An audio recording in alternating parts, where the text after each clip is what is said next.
क्या हाल चाल है आप सभी के। उम्मीद करता हूँ कि आप सभी लोग बिल्कुल ही स्वस्थ होंगे। आज हम इस वीडियो के अंदर हम बात करते हैं जब आपका लग्नेश जब फर्स्ट हाउस का लॉर्ड जब एट्थ हाउस में आ जाएगा D1 चार्ट के अंदर, तो आपको किस प्रकार के रिजल्ट्स मिलेंगे, और रेमेडी के ऊपर भी बात करेंगे हम।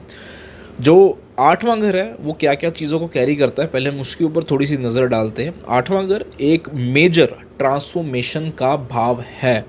मतलब कि जिस लेवल की ट्रांसफॉर्मेशन आपको आठवां घर दे सकता है, उस लेवल की ट्रांसफॉर्मेशन और कोई भी घर नहीं दे सकता, क्योंकि ये आपकी पूरी की पूरी विचारधारा तक को ही चेंज कर सकता है। अगर इंसान की विचारधारा चेंज होगी, उसका जीने का ढंग, उसका करियर, प्रोफेशन, उसका इनकम का सोर्स, यहाँ तक कि उसके रिलेशनशिप तक को भी ये मोल्ड अप कर सकता है। ये तो जिस लेवल की ट्रांसफॉर्मेशन आपको आठवां घर दे सकता है, उस लेवल की ट्रांसफॉर्मेशन और कोई भी घर नहीं दे सकता।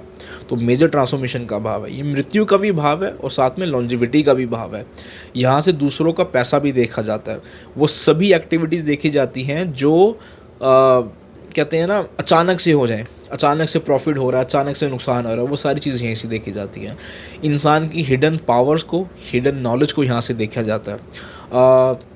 और यहाँ से उन लोगों को भी देखा जाता है जो सरफेस के ऊपर काम ना करके, मतलब कि अंडर द स्किन होके काम करते हैं, उन लोगों को देखा जाता है। क्योंकि ये ऐसा भाव है जो सरफेस को नहीं दर्शाता, ये अंडर द स्किन को दर्शाता है, ये डेप्थ को दर्शाता है। डॉक्टर तो आप छठे घर से बन जाओगे, बट आपको अगर सर्जरी करना है, अगर आपको सर्जरी के फील्ड में जाना है, तो आपको उसके अंदर आठवां घर का होना बहुत ज़्यादा ज़रूरी है।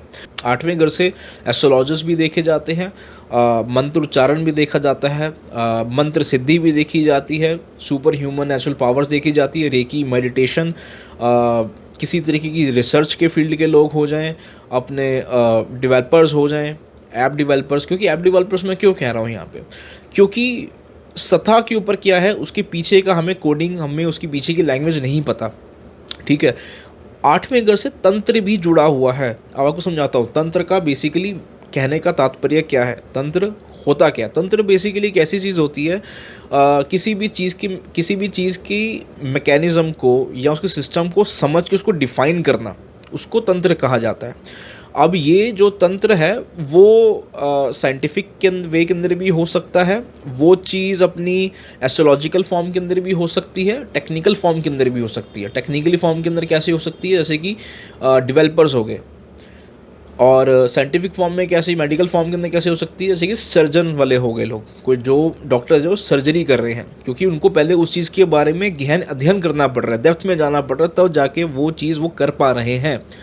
वैसे ही स्पिरिचुअल लेवल के ऊपर एस्ट्रोलॉजी हो जाती है, मेडिटेशन हो जाती है, रेकी हो जाती है, या मंत्र सिद्धि हो जाती है। तो कोई भी ऐसे सिस्टम को समझना, एक मैकेनिज्म को समझ के डिफाइन करना, उसके डेप्थ में जाना, वो आठवां भाव है वो। तो जितनी भी ये फील्ड है, सर्जरी होगी जिसके अंदर जो सरफेस पे नहीं दिखती, जो बिलो द सर्फेस है, वो सारी आठवें घर से जुड़ी हुई हैं। वो जब यहाँ से जुड़ जाएगा तो नॉर्मली देखा जाता है कि इंसान बहुत अच्छा परफॉर्म करता है इन्हीं भावों से।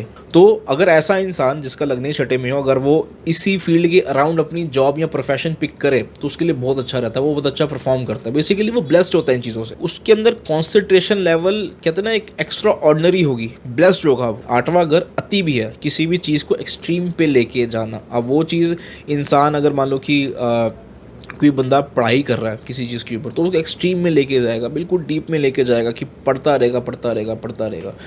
पर यही अगर एक्सट्रीम नेगेटिव फॉर्म में कैसा होगा, नेगेटिव फॉर्म में हो सकता है कि उस इंसान को जुए की लत लगा सकता है, उसको क्रोधी बना सकता है, उसको शेयर मार्केट की लत लगा के उसको नुकसान करवा सकता है।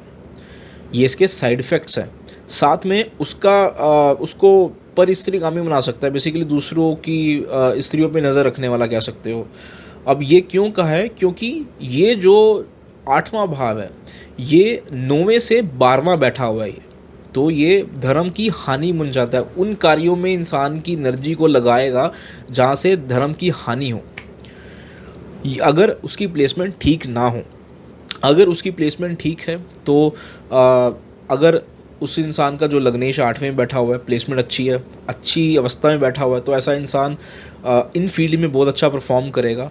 उस इंसान को मंत्र सिद्धि हो सकती है। मंत्र सिद्धि क्या होगी, मतलब कि अब किसी चीज़ को वो साध लिया उसने, तो उसकी जो एनर्जी है वो अपने अंदर फील करेगा, आनंद में रहेगा वो कि भाई साहब कि मेरे को मज़ा आ रहा है, ये चीज़ मैंने साध ली है। ये चीज़ जो मंत्र का जो वाइब्रेशन थी, जिस वाइब्रेशन के लिए उसको बनाया गया, वो मैंने अडॉप्ट कर लिया। तो ये एक बहुत बड़ा प्लस पॉइंट है जो किसी और घर से आपको नहीं मिल सकता, जो सिर्फ 8वें घर से मिल सकता है। अगर लग्न जब 8वें घर पर बैठेगा तो वो सीधा दृष्टि अपने दूसरे घर पे डालेगा। अब 8वां घर दूसरों का पैसा है, तो किसी ना किसी तरीके से इंसान की एनर्जी यहाँ लगाएगा या उसको एक थॉट प्रोसेस देगा यार कि क्विक मनी बनाऊँ, जल्दी मनी बनाऊँ। और काफ़ी सारे जिनकी प्लेसमेंट अगर अच्छी नहीं है इसके अंदर, तो वो इस क्विक मनी के चक्कर में फंस भी जाते हैं। और काफ़ी लोग ऐसे भी होंगे जिनकी प्लेसमेंट अच्छी हैं, वो अपनी प्लानिंग इस हिसाब से करेंगे कि उनको इनकम का सोर्स बने। दोनों में फ़र्क है, दोनों में पैसे आने की टेंडेंसी देगा, पावर देगा, ब्लेसिंग देगा आपको कि पैसा दे, क्योंकि दृष्टि वहाँ डाल रहा है। अब अगर अच्छी प्लेसमेंट है तो आपको वो प्लानिंग देगा, वो आपको थॉट प्रोसेस उस हिसाब का देगा कि आप अपने इनकम के सोर्स को बनाए रखो, उसको ख़राब ना करो। आप कोई एक ऐसी टेंडेंसी भी दे सकता है कि यार कि आप टाइम के साथ साथ में अपनी इनकम के सोर्स को डबल करो, मल्टीप्लाई करो, एक नहीं दूसरा सोर्स कर दिया। अगर अच्छा बैठा है, बुरा बैठा है, तो आपको वो फोर्स करेगा या आपको ऐसी थॉट प्रोसेस दे देगा कि यार जल्दी पैसे बनाते हैं, शेयर मार्केट करते हैं, जुआ में करते हैं, या किसी चीज़ की लत लगा देगा वो। तो ये भी चीज़ वो दे सकता है जब आपका लग्न जब 8वें घर के अंदर हो। तो देखा जाए, जब लग्न जब 8वें घर के अंदर हो तो आपको उस प्रकार की ट्रांसफॉर्मेशन दे सकता है जो काफ़ी लोग डिज़ायर करते हैं, जैसे कि मन की शांति। क्योंकि 8वां घर एक ऐसा इमोशन है, एक डीप डाउन इमोशन है जो आप एक्सप्लेन नहीं कर सकते हो। तो सबसे बड़ी एक रेमेडी 8वें घर की ये है कि इंसान अगर अपने आप का चिंतन करना स्टार्ट करे, खुद का चिंतन करना स्टार्ट करे, अपने खुद के विचारों को बैठ के अपने विचारों को सुने, उसको सुलझाने की कोशिश करें, तो उसका 8वां घर उसको ऐसा ट्रांसफॉर्मेशन देगा जो उसने नहीं सोचा होगा। अगर देखा जाएगा तो 8वें घर का एक और चीज़ है कि अगर वो इंसान किसी भी एक टॉपिक के ऊपर, अकल्ट के ऊपर, या किसी भी एक सब्जेक्ट के ऊपर रेगुलर बेसिस के ऊपर पढ़ाई चालू कर दे, डेली बेसिस के ऊपर आधा घंटा उसको दे रहा है, तब भी 8वां घर कहीं ना कहीं बैलेंस होगा। अगर आपका लग्नेश 8वें घर के अंदर है, आप या तो फिर कोई भी एक बुक पकड़ के उसको रीडिंग करना स्टार्ट कर दो, कोई भी एक सब्जेक्ट के ऊपर पढ़ाई लिखाई या उसकी नॉलेज गेन करना चालू कर दो, क्योंकि वो उसकी एनर्जी है, वो कहीं ना कहीं से तो निकलेगी। या तो फिर आपको नेगेटिव टेंडेंसी देगी। नेगेटिव टेंडेंसी क्या है, आपको अचानक से नुकसान दे सकती है, ठीक है, आपका रिलेशनशिप भी ख़राब कर सकती है, आपको इरिटेशन दे सकती है, आपको बीमारी तक दे सकती है, आपको इंजरी तक दे सकती है वो। पर ये एनर्जी निकल रही है। अब उस एनर्जी को आपने उठा के अगर आपने उसको मोल्ड अप कर दिया कि यार कि चलो ठीक है, मैं अपनी लाइफ के अंदर एक सब्जेक्ट ऐड ऑन करता हूँ, हालांकि उसका कोई लेना प्रोफेशन से लेना देना नहीं है, बट हाँ उसको आपने एक हैबिट बना लिया कि मेरे को ये सब्जेक्ट पढ़ना है। आप मेडिटेशन भी ऐड कर सकते हो अपनी लाइफ के अंदर, उससे भी रिजल्ट मिलेगा। बेसिकली आपको 8वें घर के जो भाव हैं उसको एक्टिवेट करने हैं ताकि उसके नेगेटिविटी ना मिले। 8वें घर के बाद आप एस्ट्रोलॉजी पढ़ सकते हो, या तो फिर आप कोई भी ऐसा सब्जेक्ट पढ़ सकते हो जिसके अंदर आप डीप में जाओ, तो आपको उसके अच्छे रिजल्ट मिल सकते हैं। इसके अलावा जो भी आपके दिमाग के अंदर जो सेल्फ थॉट्स आपको आते हैं, आपको बैठ के चिंतन करना है, अपने विचारों की बात सुननी है, उसको समझनी है, उसको सुलझाने की कोशिश करनी है। ये सबसे बड़ा रेमेडी है इसके अंदर। तो जैसे ही आप ये करना स्टार्ट कर दोगे, तब से ही आपको 8वां घर आपको बैलेंस महसूस होगा। जिस लेवल की वो तबाही मचा रहा होगा, आपको महसूस होगा यार नहीं यार अब थोड़ा कम है। अब जैसे कि कैसे कम करेगा ये, अगर आप थॉट प्रोसेस पे अपने विचार करोगे। एग्जांपल देता हूँ कि किसी ने चल मेरा नुकसान कर दिया, ठीक है, अब अपने आप बंदा बैठा हुआ है, उसको इरिटेशन हो रही है, हाँ उसने नुकसान कर दिया, और वो बैठा हुआ सोच रहा है। तो अगर वो अपने आपन चिंतन करेगा, अपने खुद के थॉट्स को वो रीथिंक करेगा, उनसे अपने थॉट्स को अगर वो कैलकुलेट करेगा, तो वो इस कंक्लूजन पे आ जाएगा यार कि चल ठीक है नुकसान हो गया तो क्या करें, हम बैठे तो ना दे सकते पकड़ के। तो वो देखेगा कि यार चुटकी बजाते ही जो चीज़ को तंग करी तब तंग नहीं कर रही है, वो वहीं पे ही, पर उसको अफेक्ट नहीं कर रही है वो। तो सबसे बड़ी रेमेडी कह लो या एनर्जी बैलेंसमेंट कह लो, आप 3 चीज़ें पिक कर सकते हो। आप कोई एक डीप लर्निंग के लिए कोई एक फील्ड पिक कर लो अपने लिए साइड में, कि अब डेली उसको दो थोड़ा सा। आप अपने विचारों को ओवर थिंक करो, बार बार उसके कंक्लूज़न पे लेके आओ।